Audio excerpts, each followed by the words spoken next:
唔知大家有冇諗過個問題，就係當考驗來臨嘅時候，我哋應該去邊度尋找力量同方向呢？今日我哋就想嚟傾下呢個話題，睇下點樣透過對真主嘅全然順服，喺呢個動盪嘅世界裏揾到嗰份真正堅定不移嘅內心平靜。我諗大概係我哋每個人在生命某個階段都會問自己嘅問題。當你熟悉嘅一切突然變得陌生，當你賴以為生嘅根基開始動搖，我哋應該點做好？我哋嘅信仰又應該如何安放？我哋就從呢個最核心嘅挑戰開始。其實呢個問題嘅答案都源自於伊斯蘭一個最根本、最核心嘅原則，就係來自真主嘅命令。佢要我哋完完整整、全心全意咁信服於佢。呢節經文係來自古蘭經第2章黃牛章，可以講係我哋今日整個討論嘅基石。請大家注意聽，不單止係一個邀請，佢其實係一個非常明確嘅指令。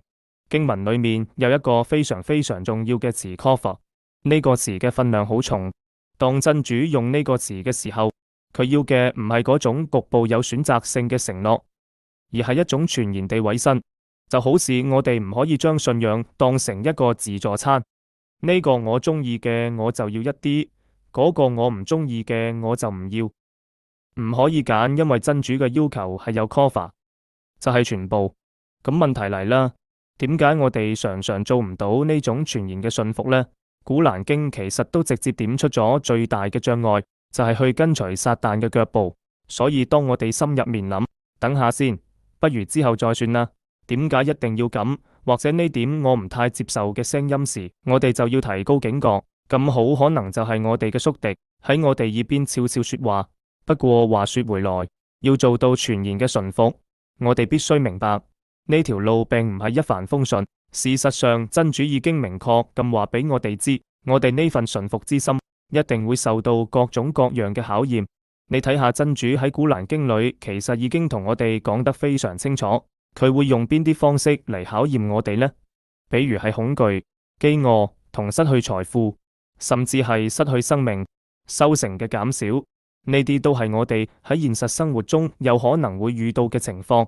你可能會諗，咁多種嘅考驗，係唔係聽起嚟好似好可怕？應該點樣一個一個去應對呢？但有趣嘅係，真主話俾我哋知，無論考驗嘅形式係乜嘢，要通過佢只需要一種品質。只有一個合格嘅標準，呢個標準就係堅忍，亦就係 sabr。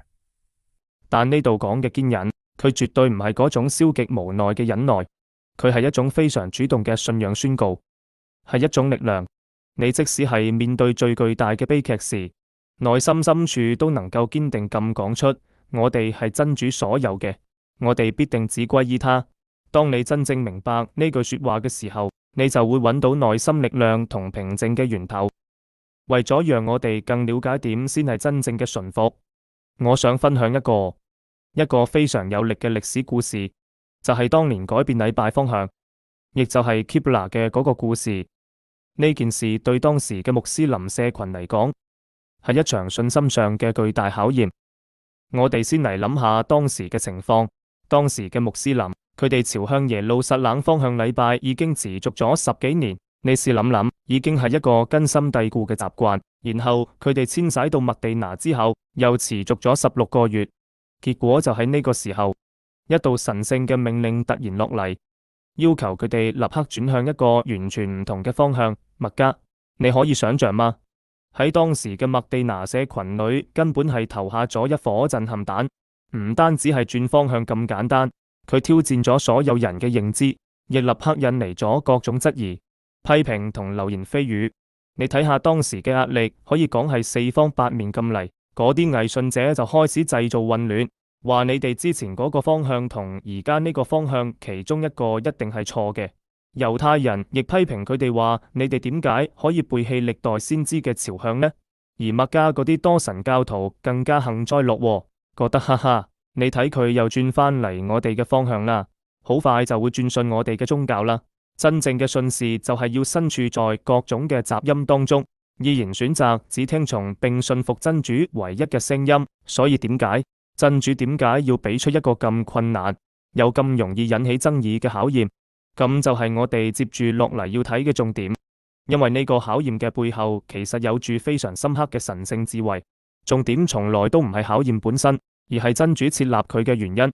面對住所有嘅質疑同混亂，真主嘅回應可以講係既直接又有力。佢提醒咗所有人，無論係東方還是西方，通通都屬於真主，方向係由佢嚟定嘅。真正嘅指引係走向佢所設定嘅嗰條正路，而唔係去執着於某一個地理方位。所以你睇呢場考驗嘅真正目的，其實已經好清楚，佢就似一個篩，或者係一嚿試金石。真主就係要透過呢件事，等所有人都睇清楚，邊個先係打從心底真正追隨使者嘅人，而邊個又會一遇到困難同執意嘅時候就開始猶豫，甚至轉身離開。當時仲有啲人好擔心一個問題，就係嗰啲喺改朝向之前就已過世嘅穆斯林，佢哋點算呢？佢哋之前嘅禮拜咪白費咗？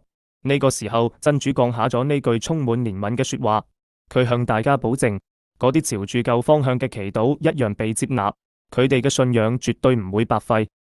所以我哋回頭去睇呢件事，佢表面上係一個嚴峻嘅考驗，但骨子裏其實係一種至高嘅慈悲。